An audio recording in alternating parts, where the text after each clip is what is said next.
Welcome back to Health and Wellness Podcast on Liberators Network, where minds are freed, voices are amplified, and ideas spark real-world impact.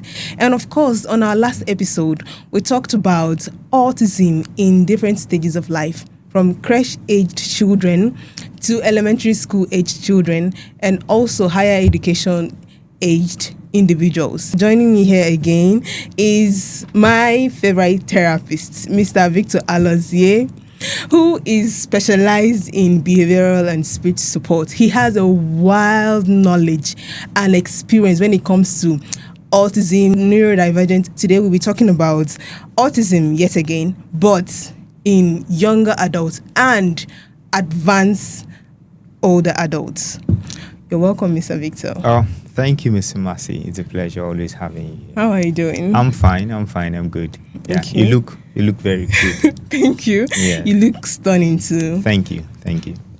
On our last episode, Yes. I learned a lot. It was power packed. If I Wow. will use that word, it was power packed. Thank you. And then it helped me understand myself better. Okay. And then I went home and I started thinking. I had a lot of thinking. I was like, okay, so I might also be in a spectrum, but that would be a question for another day. You okay? I think after this episode, I will just come for a one-on-one therapy session. No problem. So that you will help me, like Yeah, okay. maybe give me a clinical diagnosis if I am really in the spectrum. No issues. So there is something that I usually do, right? And based on our last discussion, I started like putting two and two together and Okay. connecting the dots. I said, okay, if I'm done with the laundry, for example, if Okay. I'm done with the laundry, Okay. and then it's time to fold the sheets and fold the laundry, just keep everywhere tidy. I find it difficult to do that. Not that I'm tired. I am not tired. But I'm not seeing any motivation to do that. Okay. You get? Okay. But if one of my sisters come, I Yes, started folding the speed. sheets. I'm telling you, all of a sudden, I just like get a You spark start. of. Yeah, I Okay. just start The folding energy comes. Yeah, the energy. But I might have laid down on my bed for 2 hours doing nothing. Just spacing. You get. Okay, yeah. But once she comes and started doing that, and all of a sudden, I just want to do that. Just want Is there a term for that? Is it a thing? Okay, so first, it's not something bad in itself, but neurodivergent individuals, especially people that are on the spectrum and ADHDers, they used to have what is called work paralysis. Yes, or task paralysis. Wow. Yes, so the better word is task paralysis. I refer to it as task paralysis. And what is task paralysis? We need to understand that. Yeah. Is being unable to carry out a task, a specific task, Wow. when there is no visible hurdle stopping you from carrying out that task. Just like what you mentioned. Yeah. There is no visible hurdle stopping you from folding the clothes. But for one reason or another, you are just there, unable to do so. kickstart that action yourself. So Yeah. it is referred to as task paralysis. And it happens to everyone, every human being. Okay. But it is predominant in autistic individuals, ADHDers, and a few other neurodivergent individuals. So that's it. Now, also, in neurotypical individuals, it happens, but they also have the inherent ability, they have the latent power inside of them to overcome it without an external factor, without an external influence. Yeah. So they have the ability. They might be like, I'll do that. And once, they will just stand up and prove without do it. any external influence. Yeah. So that is the difference. That's how they process theirs. But for the autistic individual, the ADHD, and every other neurodivergent presentation, they need an external factor. So we now understand that it is task paralysis. Yeah. Now, also, when you have people come around, It's a human nature. If I'm here now, I'm not doing anything, and I have people come, you start playing football, instinct would push me to join them. 9 out of 10 times. Yeah. It is a human nature. Let's first establish that it's a human nature. Now, but like I've explained before, it is predominant in neurodivergent individuals. And then we use the word body dubbing. Oh, body dubbing. Yes. So body dubbing is a natural thing. If I want someone to do something, I will lead.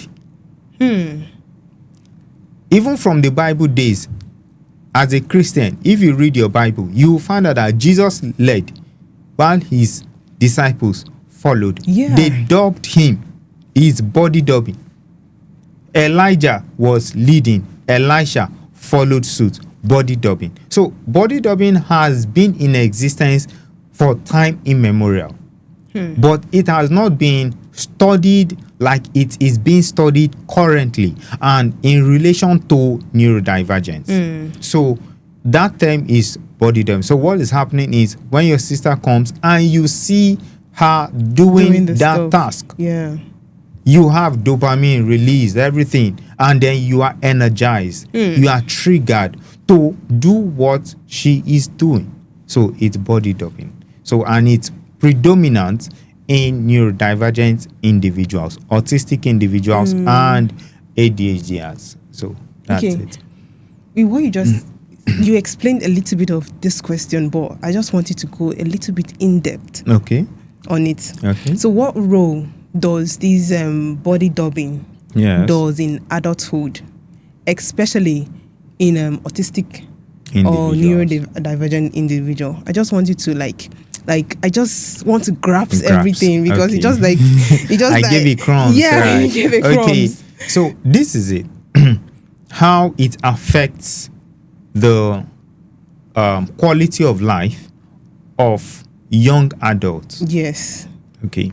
Now I would like to take us a little bit back to younger children, and then we transition, so we have a better holistic understanding of it. In our previous discussion, I said that the environment of an individual influences that individual. Now, bringing that to this, as a younger child that is on the spectrum, they have task paralysis. Okay. For example, simple tasks as laying their beds, brushing their teeth, having their bath, eating their food, fixing their assignments, lacing their shoes, becomes so like a holistic task. What you do is you want to improve the quality of such child's life. You lead by example. So when you want them to brush, you are brushing your teeth.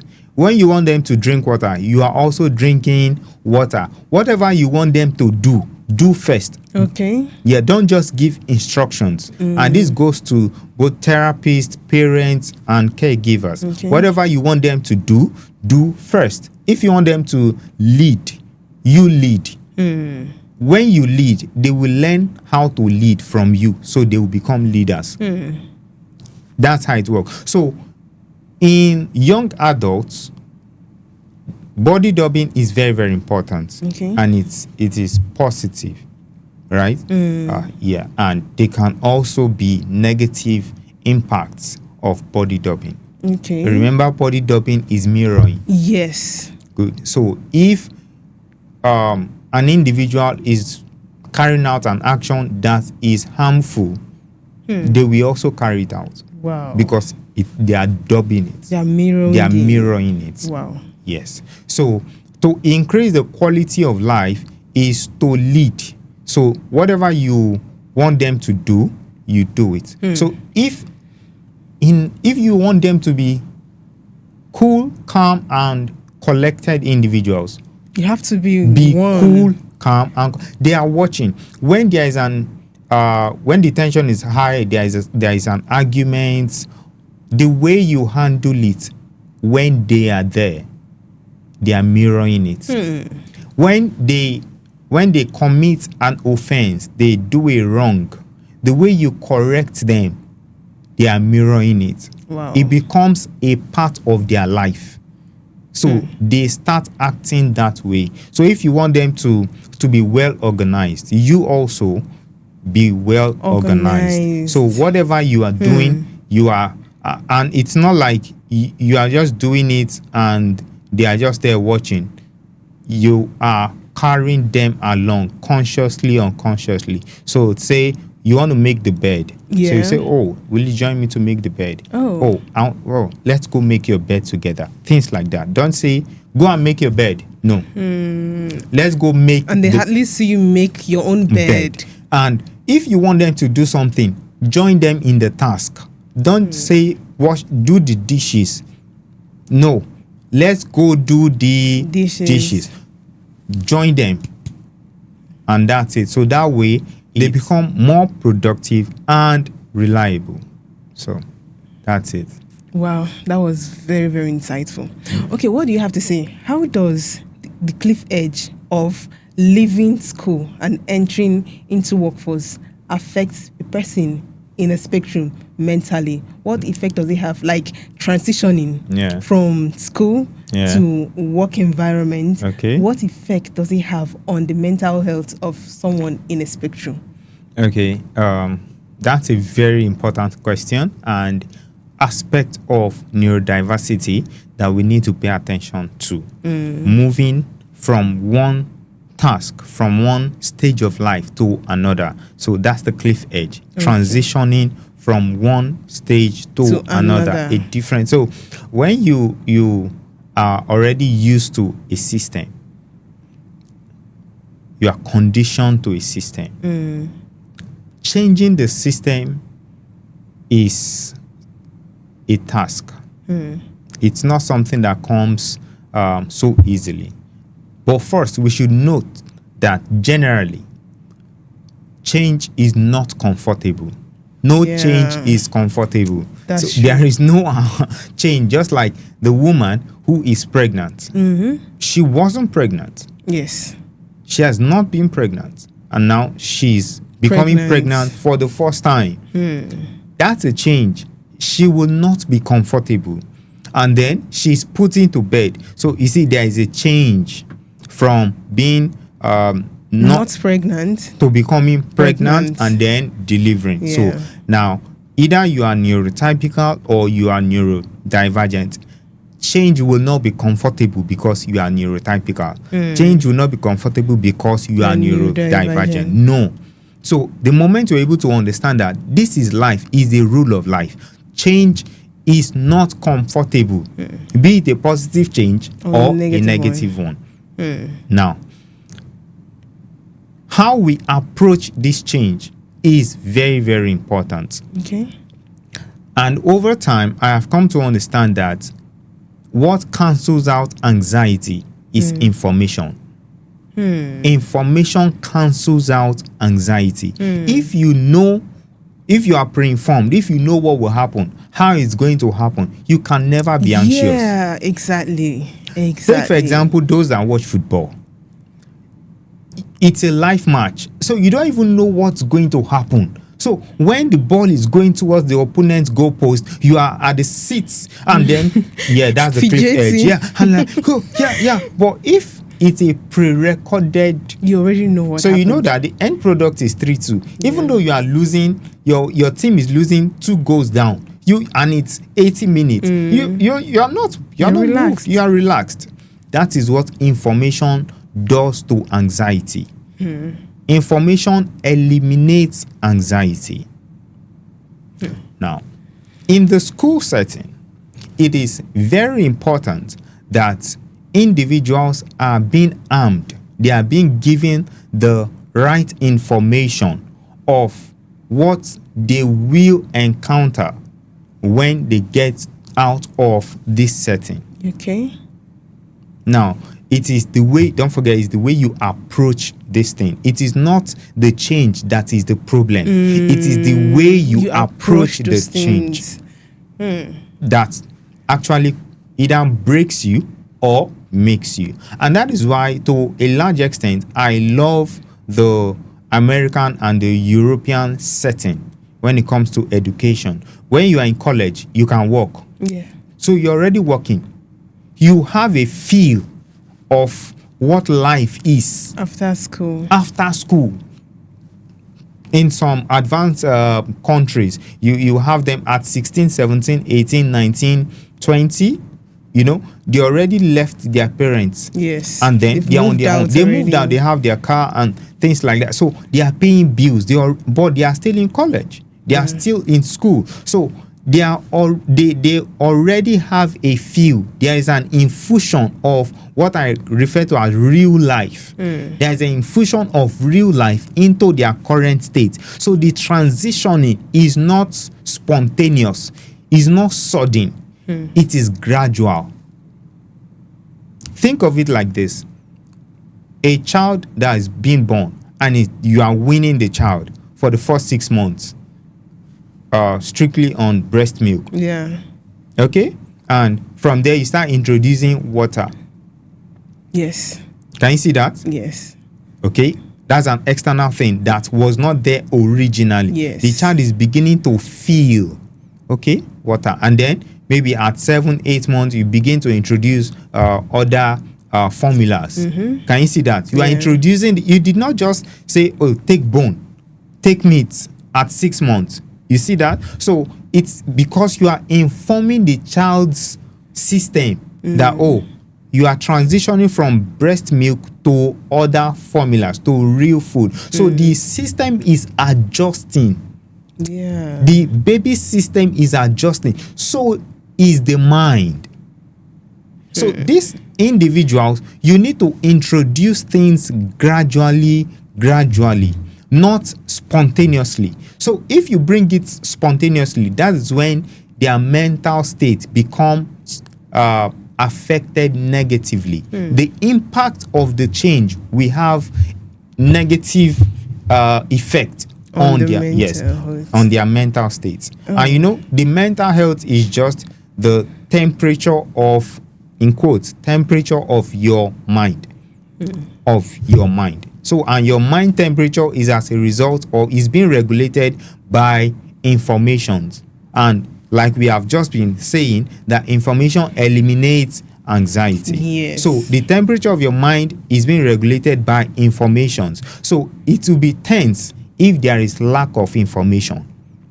So the temperature will be so high. So if you have people say that, oh, this it's been so tough for me transitioning from, as a student, you know, from college to work environment, it's because they were not given the right information. So it is affecting them. And then that's why you have a lot of burnout, you have a lot of unproductive minds. Not because they don't have the potential, but because they were not informed.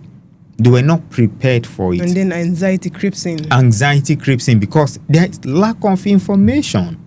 There's lack of information. So that is what actually leads to a mental breakdown. Yes, a mental breakdown. So their mental health, as a result of zero to low information, is bad. Yes, is bad. And then it affects their productivity, their productiveness, their work. They can't concentrate. They don't know when to move their left from their right. They don't know when to turn left or turn right. They don't know when to do anything. So their life is chaotic. And one of the things I also want to advocate for is from employees, right? Employers rather, they should try as much as possible to be flexible. The workspace should be flexible. And it all starts with, if these children or individuals have been working before, so definitely, oh, this my employee or employee rather is reacting to sound. So, okay, so if I have people like this, how do I attend to? So, things can be done to cater for such individuals. So that's just it. It is as a result of lack of information.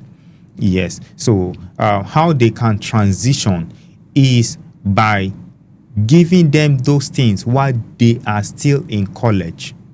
Start making them study. Yeah, I said study. Start making them work part-time, like in Africa. That is why people leave school and they don't know how the work environment, They can transition. yes, how they can transition, Find how it it difficult. works. They only know how school works, Yeah. but they don't know how the work environment works. But if they are already allowed or permitted, it's part of the curriculum. You must work maybe 10 hours every week. Maybe you work in a store as a salesperson, or you work in the bank as as a cashier, as a teller. Just stay around the work environment, so you are learning. And also the work environment is also conditioning and preparing itself to absorb you. So it's a two-way thing. So that way we would have more productiveness, both sides.